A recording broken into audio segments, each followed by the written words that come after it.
Okay, hey, what's up, everyone? Okay, so third time's the charm. If you didn't catch it, the last two tries of recording this lecture ended with audio issues. I believe we have finally fixed them in the actual classroom. However, that classroom is in use for the remainder of the day, and then I had to go pick up my son from preschool, and so I did not get a chance to record it in the actual classroom by the time we had fixed the issue. So we'll do it on my drawing tablet at home, and hopefully it'll work all right. Anyways, yeah, let's get into it. So, if you haven't started your homework yet, I encourage you to start it. If you have started it, you may have noticed, by the way, that this first homework assignment is a little bit, it involves a tedious amount of truth tables. This is hopefully a good thing. It helps you practice, right? It helps you make sure you really get everything down. But if you leave it all for the last night, it will not be super fun. So hopefully you've started. If you have any questions, send me emails. Good for you. Good job. If you haven't, get started. It will help you. You will be happy that you did. Yeah, cool. So today we're going to talk a little bit about predicates, instantiation, and quantification. So since I write a little bit slower on my drawing tablet than I do on a regular old whiteboard, and since this lecture is coming in late with all the technical difficulties, I'm going to do it in the slightly lazier way of using the note packet, the guided lecture notes itself, and doing some highlighting and filling in the blanks and stuff like that, so you don't have to just see me write it all out in very slow motion on the drawing tablet. So yeah, let's get started. Okay, if you notice that little cut right there, it sounds crazy. It actually legitimately happened.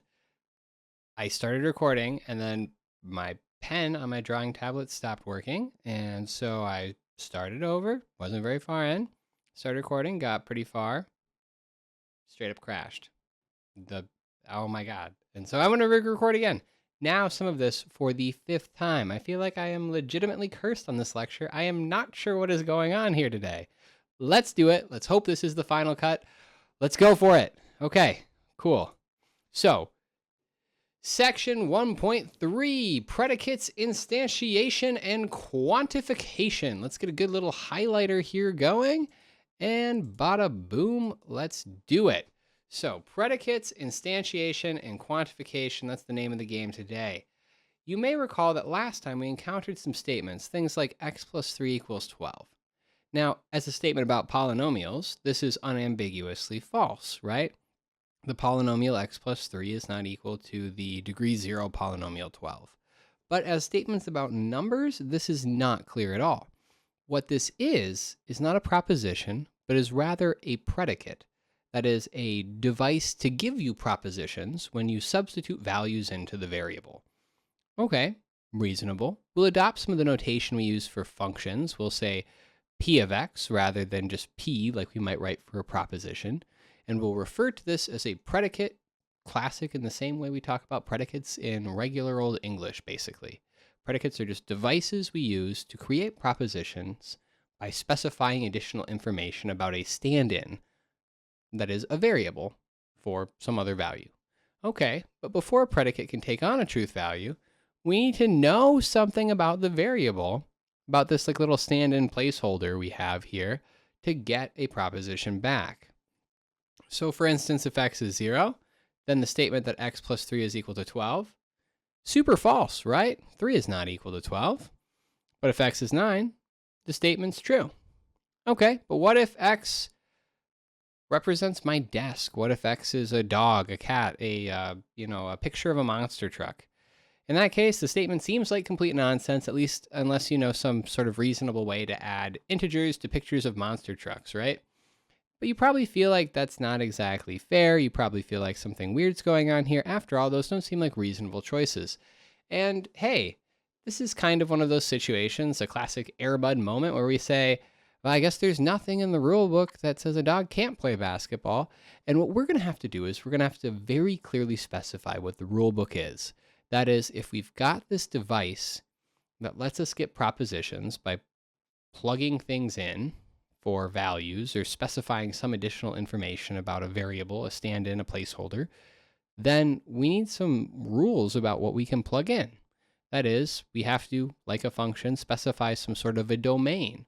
We might call this the domain of discourse, what the heck we're talking about. Or if we're fancy, if we want to sound cool, we can call it the universe. Oh, neat. Okay, so we usually like to be very, very specific in mathematics to be clear what we're talking about. That is, we want to make our statements about things. We want to be very explicit about what things those are. That is, we need to be careful what we're talking about, and we need to make it super clear. So, turning predicates into propositions is the name of the game today. And the first way we'll do it is with instantiation. So instantiation, probably the simplest way. One way to turn a predicate P of X into a proposition is by picking a value for X. That is, picking a particular instance, instantiating a value. So we choose a particular value for the variable. For instance, we could say let x equals 2, then x plus 3 equals 12. Now we have a proposition. This is false. 2 plus 3 is not equal to 12. But we have created something that is unambiguously true or false by taking a predicate and specifying a specific value for the variable. That is, coming up with an instance, instantiating a choice for the variable. There are other ways to do it, other ways than just plugging one thing in there.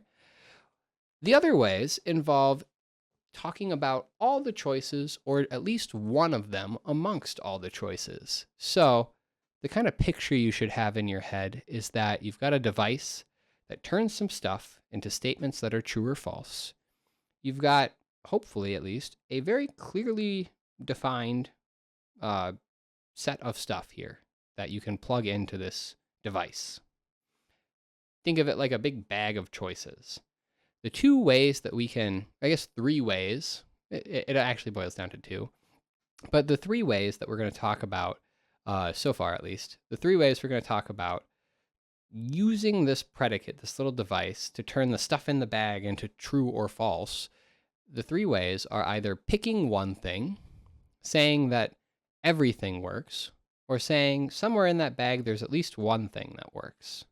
So this is instantiation, and now on to the next little piece right here, universal quantification. So a universal quantifier is an indication that the predicate is true for all instances of the variable in our clearly prescribed universe. So typically we use this upside down A symbol to denote universal quantification, and we read it as for every or for all. Okay. Why do we use the upside down A symbol? Maybe it seems weird. Maybe it seems like we're going to be cool.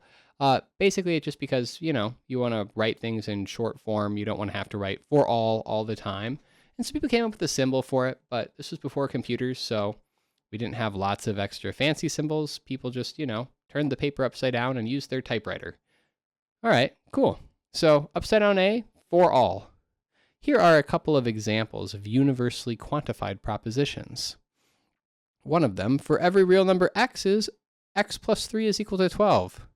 This is false. Adding 3 to numbers does not automatically make them equal to 12. Okay, but it is an example of a universally quantified statement.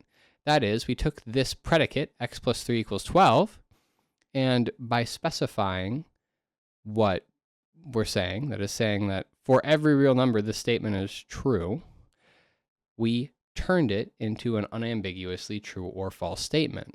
In this case, it's false. Now, this is maybe to clear up I'm belaboring the point, to clear up a potential misconception that comes about from this definition. A universal quantifier indicates that a predicate is true for all instances of the variable in the given universe. That does not actually, in fact, mean that the predicate is true for all instances of the variable. It is a statement saying that it's true, but it could be the case that that statement itself is false. That is, putting an upside down A next to things does not automatically make it true.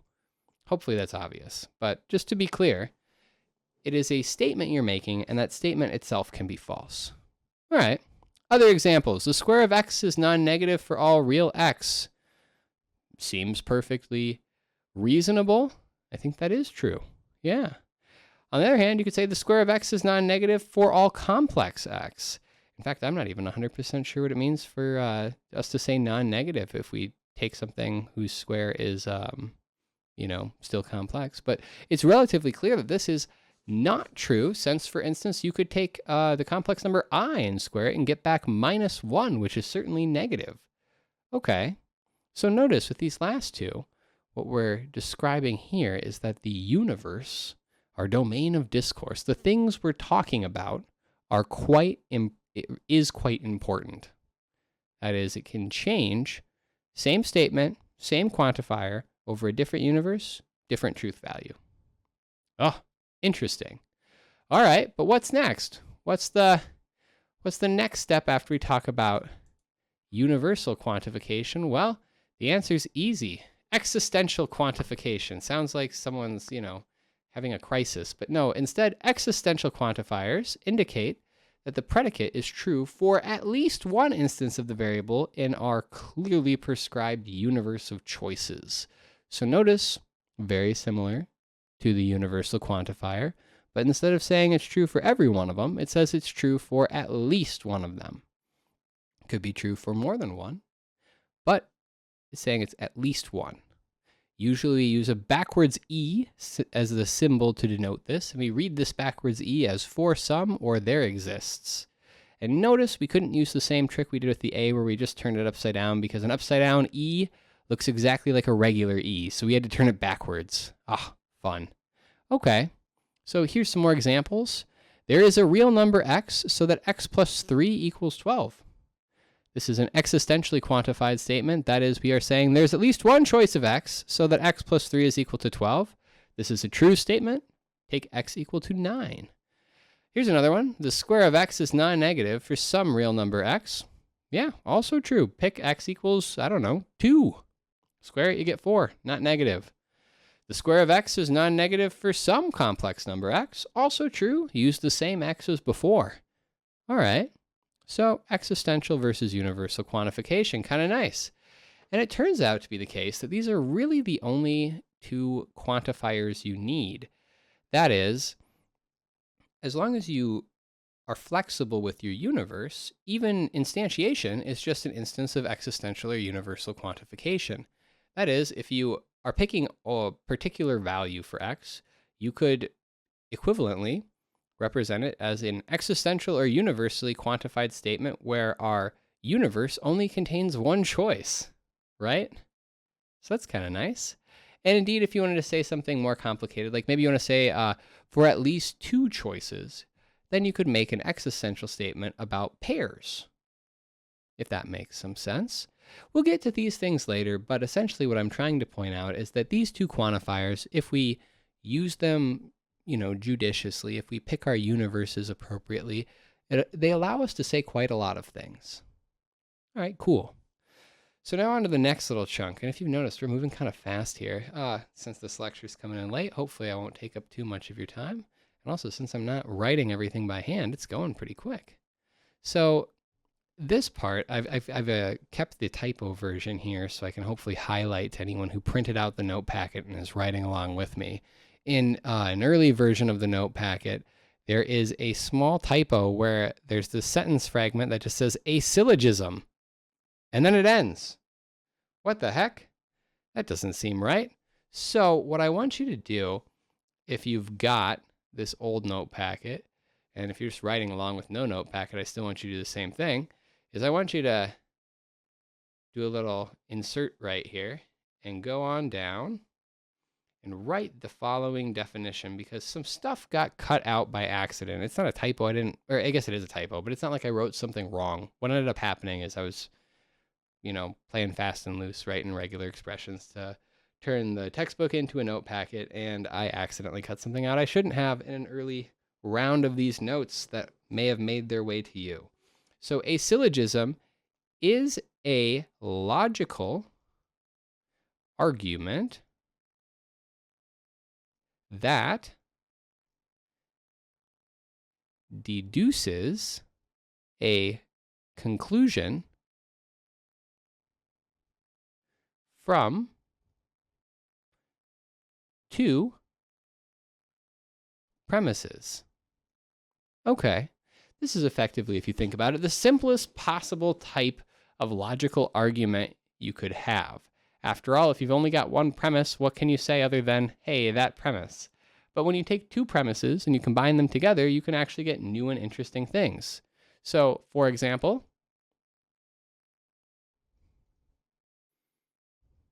all men are mortal. First premise, Socrates is a man. Second premise, hence, Socrates is mortal. Conclusion. Okay, so we've seen examples like this, and in fact, I would claim that this is one of the most common ways you'll hear people talk to little kids when they're trying to explain things. Syllogisms are extremely common in kindergarten classrooms. You will, hear people say like, oh, if you climb up there, you will fall and you'll be sad. So don't climb up there, right? You take two premises. You'll fall if you go up there. Second premise, you'll be sad if you fall. Conclusion, don't climb up there. Okay, so this is really common. You see these things all over the place. Syllogisms are just ways of taking two premises, deducing one conclusion.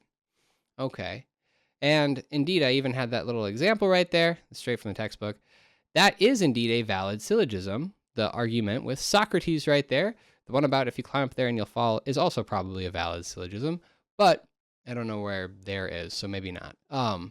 Anyways, basically all this is about is saying, hey, if the premise is true, the premises are true, then so too must the conclusion be.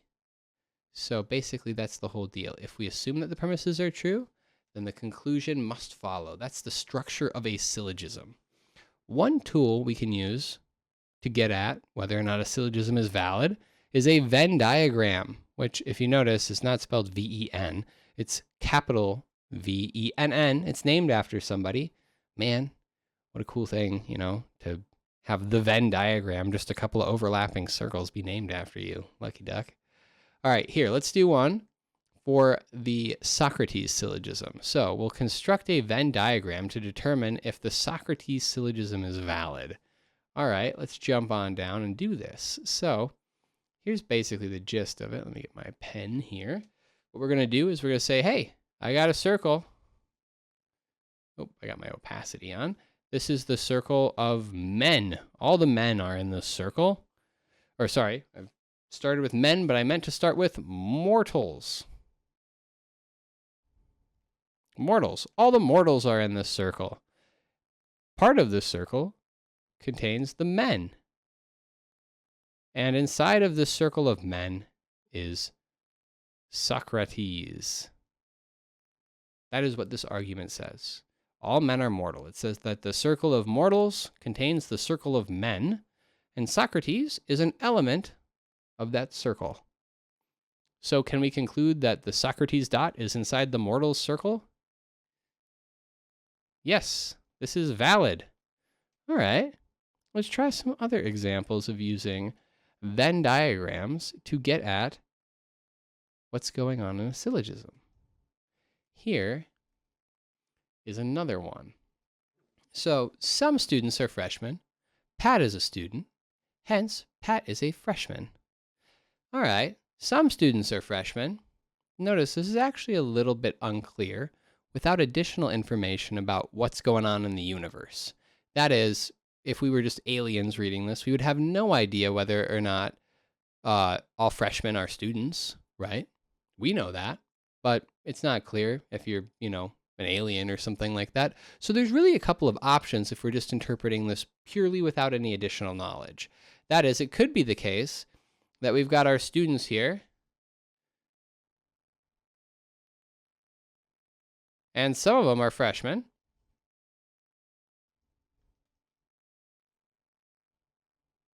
And one of them is Pat. Now, Pat could live inside this freshman circle, but he also could be out here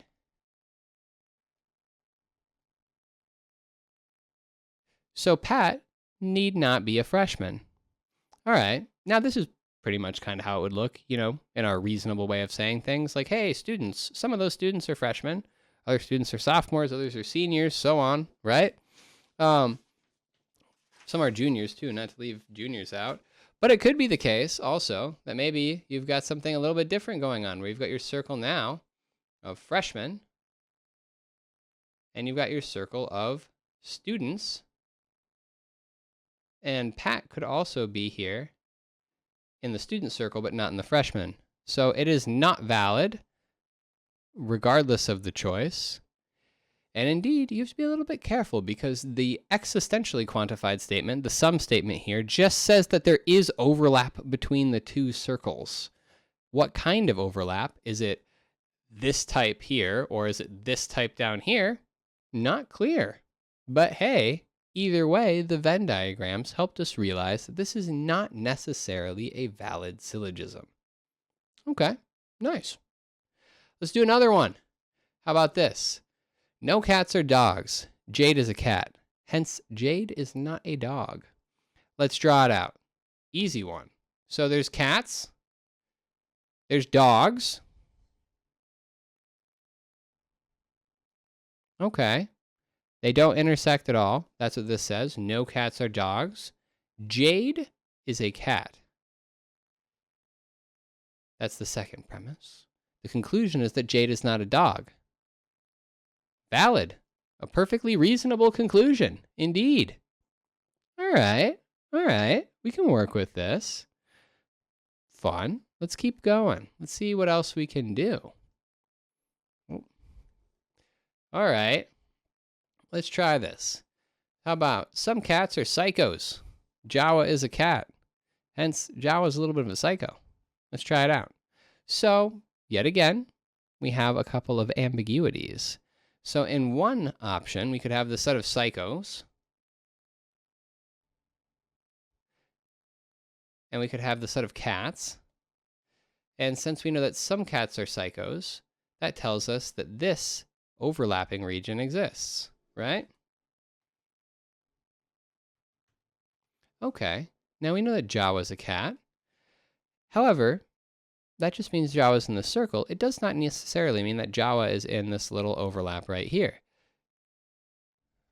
That is, Jawa could be here. So this is not valid. An astute observer may notice that this is essentially the same structure as the Pat as a freshman one. Also, by the way, notice this is still got some ambiguity. It could be the case when you're saying like some cats are psychos, and Jawa is a cat, and Jawa is a psychopath. This first part with the some cats are psychos, there are actually a few options here. All it's really saying is that these two circles overlap. It's not saying how. Some cats are psychos. It could be the case that all of the cats are psychos, but we don't know that necessarily, right? It could also be the case that, this domain of psychos, we're only talking about psycho cats or something like that. That is, it could also be the case that you've got the cat circle and you've got the psycho circle inside of it. And Jawa could be, say, like over there. Okay. The whole point is that this is not valid because it could, from these premises, be the case that something else is going on other than the stated conclusion.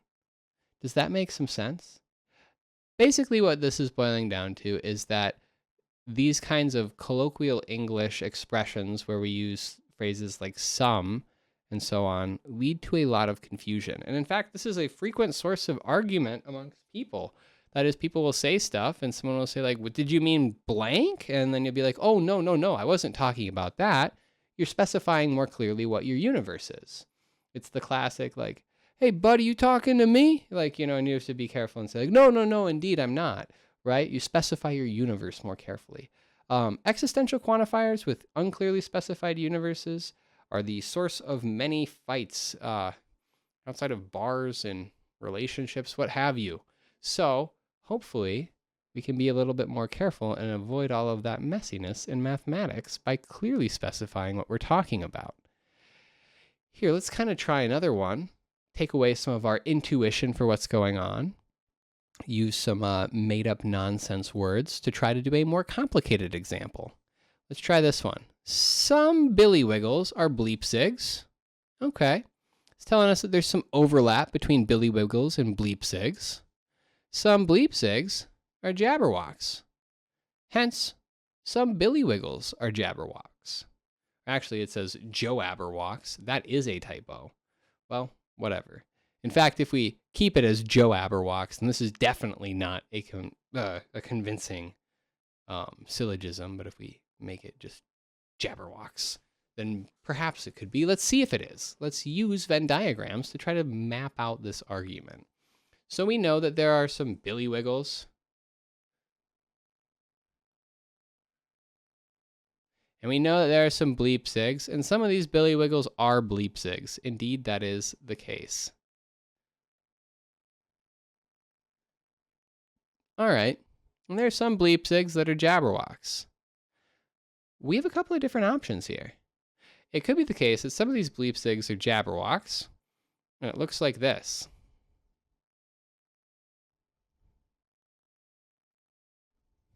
Okay, if this is the case, then some billywiggles are jabberwocks?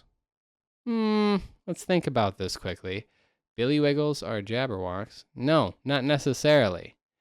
That is, look, all of the billywiggles live outside of the circle of jabberwocks. Not valid. And I'm trying to, I've written terribly right there. Valid, terrible handwriting. What I'm trying to do here, I don't want to belabor the point of, hey, this, when you're using these sums with unclear universes, then you don't exactly know how to draw this Venn diagram. All you know is that overlap exists. That is, it could also be the case that you've got something like, for instance, like this, right? Or you could have kind of a lot of other options.